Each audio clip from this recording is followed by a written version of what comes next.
नमस्कार. MS51 न्यूजमध्ये आपलं स्वागत. मी मुबारक शेख. आज आपल्यासोबत आहात प्रभाग क्रमांक 2 मधील इच्छुक उमेदवार. सर, आपलं नाव? माझं नाव लोहगुंडा कांबळे. प्रभाग क्रमांक 2 मधून तुम्ही अपक्ष म्हणून उमेदवारी लढवणार आहे की कोणत्या पक्षाकडून?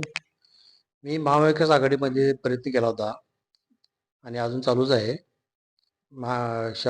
शिवशाहू गट 28 तारखेला त्याचा निर्णय होणार आहे. समजा त्यातनं जर माझा निर्णय वेगळा आला तर मी अपक्षमध्ये फॉर्म भरणार आहे. अपक्षमध्ये फॉर्म भरणार आहे. सर, तुम्ही म्हणजे तुम्हाला ह्यामधली आवड कशी निर्माण झाली की बाबा एक सामाजिक कार्य असू दे किंवा राजकारण असू दे, यामधली कशा पद्धतीने आवड झाली? आवड झाली म्हणजे आता कसं की मी 2000 साली मी इथं राहायला आलो. 25 वर्ष झाले मला. लोक माझ्या दारात येत होते, भाऊ साहेब मला म्हणजे जरा असं करा दे. मी प्रत्येक भागात म्हणजे प्रत्येक वार्डात हे जाऊन सामाजिक कार्य केले. कुठलाही कार्यकर्ता आला, साहेब मला एवढं तांदूळ द्या, मला हे एवढं द्या, मी त्यांना कधीच नाही म्हटलेलं नाही. मी बँक ऑफ बडोदामध्ये सर्व्हिस असताना देखील मी त्यांचे कार्य करत राहिलो. सर, तुम्ही बँक ऑफ बडोदाला सर्व्हिसला होता? हो. किती वर्ष सर्व्हिस केलेली? मी गेली 27 वर्ष सर्व्हिस केली. आता तुम्ही बँक ऑफ बडोदा मधून रिटायर आहे? रिटायर झालो. आता bank of Baroda me retire झालेलो आहे 2023 ला. सर, तुम्ही सामाजिक कार्य हे गेले किती वर्षापासून करत आलाय? गेली 25 वर्ष मी सामाजिक कार्य करतोय.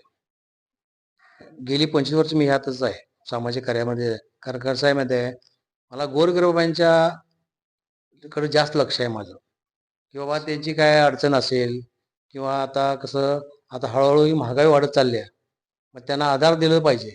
मग त्यांनी जर समजा मला निवडून दिलं तर मी त्यांच्या कायम पाठीशी राहणार आणि त्यांचं काय जी अडचण असली तर मी त्यांची अडचण निर्माण हे करणार. सर, ह्याच्या आधी 25 वर्षात कधी इच्छा झाली की बाबा मी एक नगरसेवकासाठी थांबावं, कारण तुम्ही एवढं चांगलं काम करताय की एक पद जर मिळालं तर चांगल्या पद्धतीने, मग ह्याच्या आधी कधी तुमची इच्छा झाली की राहण्यासाठी? माझी इच्छा झालेली नाही, कधीच झालेली नाही. आत्ताच झाली, कारण आता कसा रिटायर झालोय मी आता. मग लोकांच्याकडे जायला पाहिजे, त्यांच्या इच्छा पूर्ण करायला पाहिजे.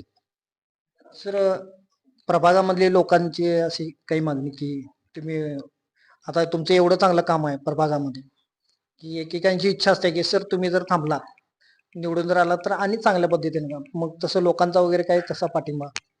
लोकांच्या आता त्यांचा पाठिंबा मला काय लागला की बाबा साहेब तुम्ही ड्युटी कामावर असताना देखील माझ्या पाठिंबा यायची, बाबा साहेब तुम्ही निवडून राहा. मी त्यांना मधून नवा नाही राहणार. आता सारखे लागले पाठिंबा तुम्ही म्हणून मी आता ही निर्णय घेतला की मी इलेक्शनला राहणार. मग सर, हा तुमचा पहिला टर्म आहे? पहिलाच टर्न आहे माझा. साहेब, ह्या भागात वगैरे काम करत असताना तुम्हाला कधी अडीअडचणी आलेल्या आहेत? अडचणी मला अशा कुठल्या आलेल्या नाही, फक्त कार्य करत राहिले मी. आता इथे आमच्या गल्लीमध्ये 11 वर्ष काम पडलं होतं गटरीचं. प्रत्येकाच्या घरात का नाही आळ्या पाणी गेलं होतं, लोक रडत होते. काही लोकांना डेंग्यू झाला, काही लोक आजारी पडली. आता इथं कित्येक वर्ष काम पडले, मी ते काम पूर्ण करून दिलं. त्यांचं गटरीचं काम, ड्रेनेजचं काम करून दिलं. सर, आरोग्याविषयी तुम्ही म्हटलात तर एक आपल्या पूर्ण जगभरात कोविड सारखं महामारी आलती, त्यावेळेला तुम्ही कशा पद्धतीने वगैरे काम केलं?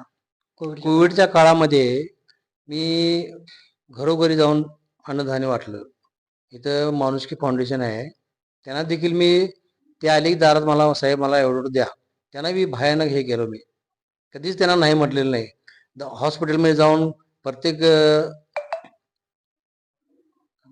प्रत्येक पेशंटना वगैरे तुम्ही प्रत्येक पेशंटना अन्नदान केले. मी अन्नदान केलं. सर, प्रभागामध्ये तुमच्या अशा कोणत्या समस्या आहेत की बाबा मी निवडून आल्यानंतर की ही समस्या मी पहिल्यांदा सोडवीन? इथे काय गटरीची समस्या आहे, रस्त्याची समस्या आहे, अशा प्रत्येक समस्या प्रत्येक भागात आहेत. त्या मी सगळ्या पूर्ण करून देणार. त्यांच्या काही अडचणी सगळ्या दूर करणार, त्यांना सगळं निवांत करणार. आणि आता कसं सर, तुमच्या भागामध्ये जे आहेत प्रभाग क्रमांक 2 मध्ये हे महिला मतदान पण जास्त आहे महिलांच्या, तुम्ही त्यांच्या समस्या कशा पद्धतीने सांगा? मी भाऊ म्हणून त्याच्या पाठीशी राहणार. आणि त्यांच्या आता गेली कित्येक वर्ष पाण्याचं काम प्रॉब्लेम चालू आहे, समस्या आहेत त्या तुम्ही कशा, नगरसेवक म्हणून जर निवडून आला तर कशा पद्धतीने हँडल करण्याचा प्रयत्न करा? आता भागातल्या अडचणी समजा गटारी असतील, रस्ते असतील, पाण्याचा प्रश्न असेल, तर मी त्यांच्या मागं लावून 100% ते सोडवणार आणि महिलांच्या भावाप्रमाणे त्यांच्या मागं राहणार. ते हे माझं धोरण चांगलं आहे. माझा विचार हेच आहे की आता सध्या भयानक अडचणी पाण्याच्या येतात, रस्ते येतात, गटरी येतात. त्यासाठी मी त्यांचा प्रयत्न करून त्यांना त्यांच्या अडचणी सगळ्या. सर तुम्ही म्हटला की मी बँकेत वगैरे जॉब केले म्हणजे तुम्हाला आर्थिक वगैरे बऱ्यापैकी चांगलं माहित असेल. सर तुम्ही जर निवडून आलात तर युवकांसाठी जर हाताला रोजगार म्हणून तर एक कशा पद्धतीने काम कराल युवकांसाठी? युवक आता बरेचसे बेरोजगार आहेत. त्यांच्यासाठी तुम्ही कशा पद्धतीने काम कराल किंवा बँकेचे वगैरे काही काम येत असतील, की साहेब आम्हाला अशा-अशा पद्धतीने प्रकरण करून द्यायचं आहे. तर तुम्ही त्यांना कशा पद्धतीने मार्गदर्शन कराल? युवकांच्या पाठीमध्ये राहणार आहे. युवकांच्या काही निवडून जर आलो तर मी युवकांच्या पाठी राहणार. त्यांच्या काय अडचणी असतील, बाबा कर्जाच्या अडचणी असतील किंवा तुम्हाला नोकरीची आवश्यकता असेल, असं मी प्रत्येक वेळी जाऊन भेटून त्यांच्याकडे त्यांना व्यवस्थित मार्गदर्शन करून त्यांना सगळ्यातून मी हे करणार. सर आता आणि आता कसं आहे माहिती आहे काय, युवक लोकांची संख्या आता कसं झाले की मला काम पाहिजे, मला नोकरी पाहिजे, मला कर्ज पाहिजे, मला बिझनेस करायचा आहे आणि मला जरा यातून अडचणीत बाहेर. पण ही अडचण सगळ्यांची मी हे करणार. सर सर तुमचा प्रभागामध्ये काम करत असताना असा कोणता प्रभाग आहे, की बाबा की तिथं मला अशा अडचणी येतील, त्यावर तुम्ही कसा मात कराल? आता प्रभाग क्रमांक 2 मध्ये कृष्णानगर, परत कारंडेमाळा, सोलगेमाळा ह्या भागामध्ये जरा भयानक जरा असं अडचणी आहेत. प्रत्येक अडचणी व्यवस्थित मी पूर्ण करणार तिथल्या. रस्ते महानगरपालिकेच्या कामाचा काही तुम्हाला अनुभव? महानगरपालिका आता कसं आहे की प्रत्येक विभागामध्ये प्रत्येक ह्याच्यामध्ये गल्लीमध्ये बोळामध्ये काही समस्या, गटरी समस्या असतील, पाण्याच्या समस्या असतील, लाईटच्या समस्या असतील, ह्या सगळ्या समस्या का नाही आता गेली कित्येक आता वर्षे नगरसेवक लक्ष देत नाहीत तिकडं. त्या अडचणी काय असतील ते मी त्यात मी भाग घेणार आणि त्या पूर्ण करून देणार. नक्कीच सरांशी आपण दिलखुलासपणे बात केलेली आहे. सरांनी सांगितलेलं आहे की भागात जशा अडचणी येतात त्यावर त्यांनी कशा पद्धतीने मात करतील. त्यांना चांगला अनुभव पण आहे, सामाजिक कार्याचा चांगला अनुभव आहे. ते सोडून ते बँकेत क्षेत्रामध्ये पण आहेत. त्या बँकेत क्षेत्रामधनं आल्यानंतर युवकांसाठी एक चांगला नगरसेवक म्हणून त्यांना मिळू शकतोय. तर ताई मला विचारायचं आहे की साहेब एवढं चांगलं काम करतात, कधी तुम्हाला असा प्रॉब्लेम आला की आपल्याला एक गावी जायचं आहे आणि साहेब अवेलेबल नाहीत आणि तिकडे तिने सामाजिक कार्य करायला?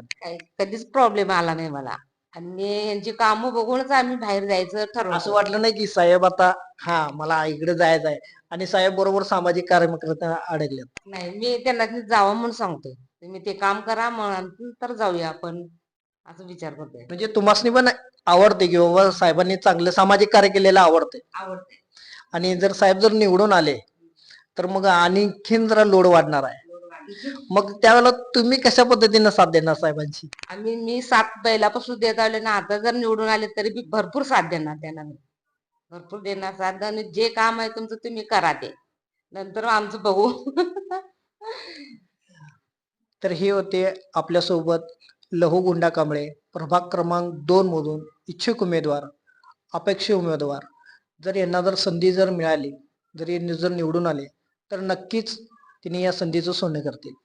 पाहत राहा MS51 न्यूज साठी मुबारक शेख.